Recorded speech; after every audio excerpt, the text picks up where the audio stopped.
Assalamualaikum warahmatullahi wabarakatuh. Halo teman-teman, ini aku Yellow Daily. Aku akan membagikan pengalaman positif yang sudah aku lalui dan berdampak baik dalam hidupku. Semoga bisa menginspirasi dan bermanfaat untuk teman-teman. Hari ini sampai detik ini hidup kita sedang berjalan dengan perjuangannya masing-masing, ya enggak? Ada yang sedang mulai merajut mimpi, ada yang lagi separuh jalan, dan ada juga yang lagi ngerasa capek banget. Tapi satu hal yang sama yaitu setiap kita pasti punya impian. Terkadang saat mimpi itu muncul di hati, rasanya luar biasa. Kita pengen banget cerita ke semua orang. Jadi kayak orang-orang wajib tahu aku punya mimpi yang besar. Tapi pernah nggak sih teman-teman, setelah kamu ceritakan mimpimu dengan semangat, tanggapan orang itu malah bikin kamu ragu. Ada yang senyum setengah hati, ada yang bilang jangan mimpi ketinggian deh, mustahil. Ada juga yang diem aja dan tanpa sadar semangatmu yang tadinya menyala banget perlahan mengecil. Nah, kalau kamu pernah merasa seperti itu, perlu kamu ketahui bahwa banyak orang juga mengalami hal yang sama. Itulah kenapa hari ini aku ingin berbagi tentang satu hal penting, yaitu sembunyikan mimpi kamu jika masih mentah. Bukan karena kamu harus malu dengan mimpimu, tapi karena tidak semua orang akan mengerti perjuanganmu. Dan aku udah melalui fase ini. Teman-teman, kita coba analogikan mimpi itu sebagai benih. Mimpi itu seperti biji benih. Kalau benih itu diumbar keluar sebelum ditanam, tentu dia bakal mengering.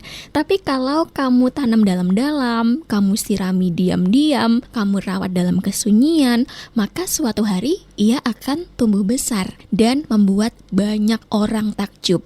Jadi orang-orang langsung lihat hasil panen kamu yang melimpah ruah. Kamu fokus sama tanaman kamu sendiri tanpa ada orang yang mengganggu proses kamu. Dan inilah 6 alasan kenapa kamu harus rapat-rapat merahasiakan impian kamu. Yang pertama adalah menjaga fokus. Ketika teman-teman menyimpan mimpi kamu untuk dirimu sendiri dulu, kamu memberi ruang pada diri kamu untuk benar-benar fokus. Kamu gak perlu membuktikan apapun kepada siapapun. Kamu hanya perlu membuktikan sama dirimu sendiri dan pada Allah Subhanahu wa Ta'ala. Ada satu prinsip yang indah banget bahwa amalmu untuk Allah bukan untuk manusia. Jadi ketika kamu berjuang dalam diam, hanya kamu dan Allah yang tahu, itulah bentuk keikhlasan. Dan Rasul pun juga udah mewanti-wanti kepada umatnya tentang hal ini, yaitu mintalah pertolongan kepada Allah untuk mencapai hajatmu dengan cara merahasiakannya. Karena setiap orang yang diberi nikmat akan selalu ada orang yang dengki. Dengan menjaga mimpi tetap pribadi, kamu menghindari suara-suara luar yang bisa mengganggu fokusmu. Yang kedua adalah menjaga keraguan. Banyak banget mimpi itu padam bukan karena takdir yang salah, tapi karena komentar orang lain yang memadamkannya. Kadang satu kalimat, gak mungkin, itu bisa membunuh semangat bertahun-tahun yang udah kamu tanam. Ingat deh teman-teman sama cerita Nabi Nuh alaihi salam. Nabi Nuh membangun kapal di padang pasir, sesuatu yang terdengar mustahil bagi banyak orang. Bahkan banyak banget kan itu orang-orang yang mencaci maki Nabi Nuh. Katanya Nabi Nuh halu lah, katanya Nabi Nuh orang aneh lah.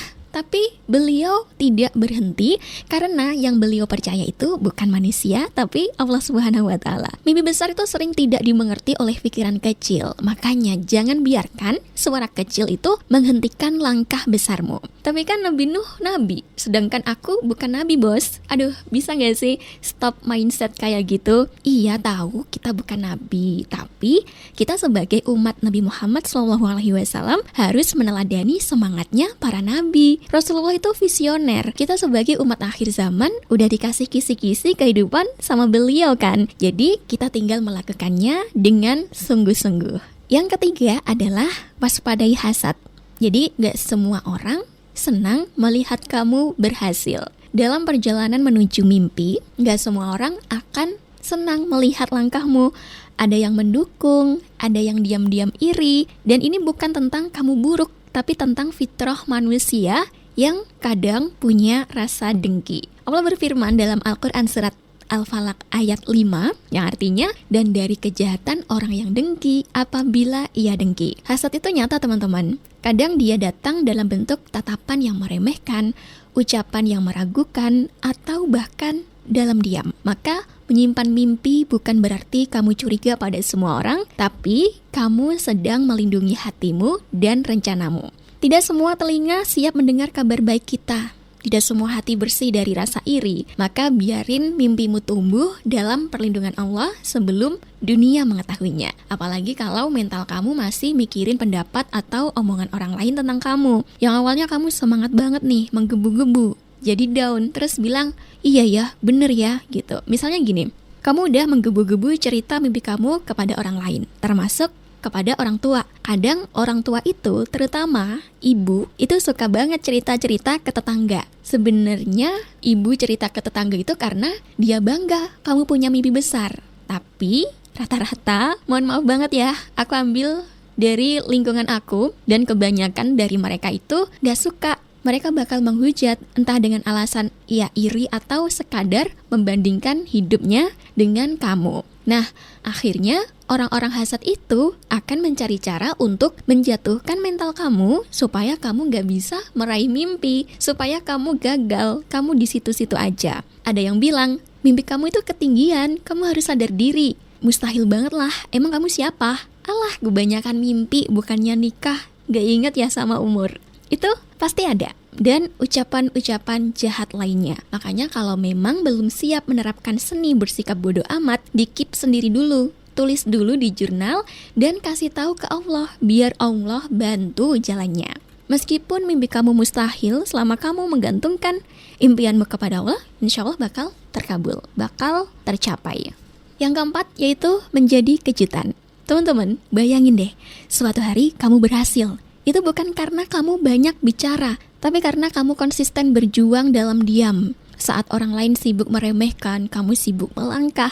Saat mereka lupa, kamu udah sampai. Rasanya luar biasa ketika hasilmu berbicara sendiri. Dan yang paling indah, bukan dunia yang tahu dulu, tapi kamu dan Allah.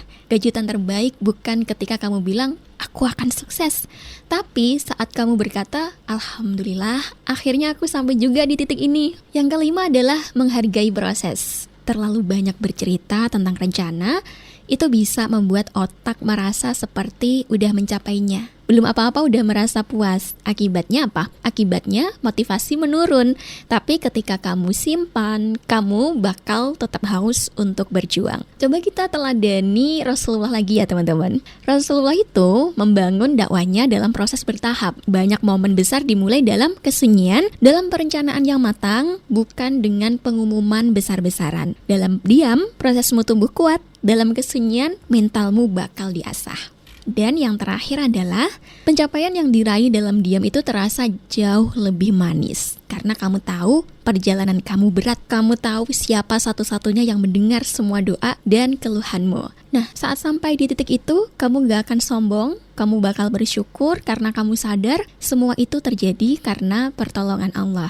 Makanya teman-teman jangan pernah lelah untuk menulis mimpi kamu. Kalau sudah kamu tulis, presentasikan sama Allah. Contohnya gini ya teman-teman, untuk nulis di jurnal itu, misalnya cita-citaku bekerja di Jepang. Kerja di Jepang, tulis yang gede gitu.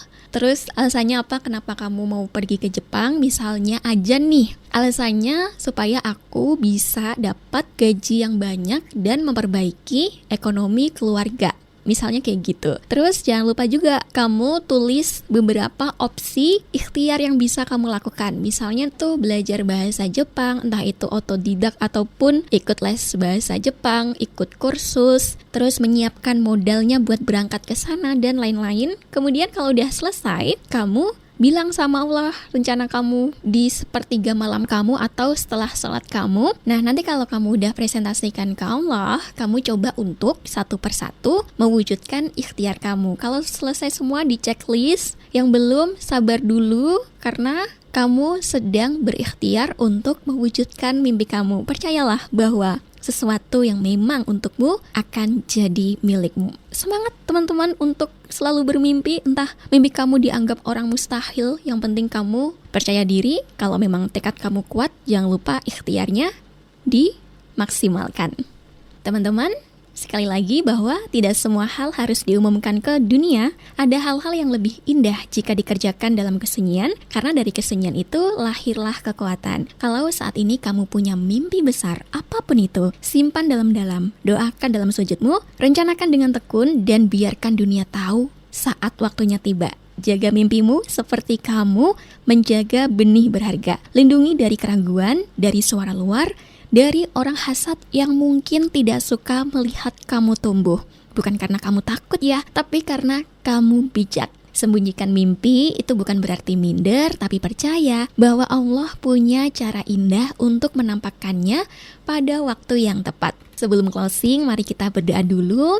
Bismillahirrahmanirrahim. Ya Allah, lindungi mimpi-mimpi kami dari pandangan iri, dari hati yang dengki, dari lisan yang meremehkan. Jadikan mimpi kami sumber kebaikan, bukan kesombongan. Dan saat waktunya tiba, perlihatkan kepada dunia dengan caramu yang indah. Terima kasih ya teman-teman udah mendengarkan video ini sampai akhir. Kalau kamu sedang berjuang dalam diam, aku doakan semoga Allah kuatkan langkahmu. Karena perjuangan yang tak terlihat seringkali menghasilkan keajaiban yang tak terduga. Wallahul muwaffiq ila aqwamit thoriq. Wassalamualaikum warahmatullahi wabarakatuh.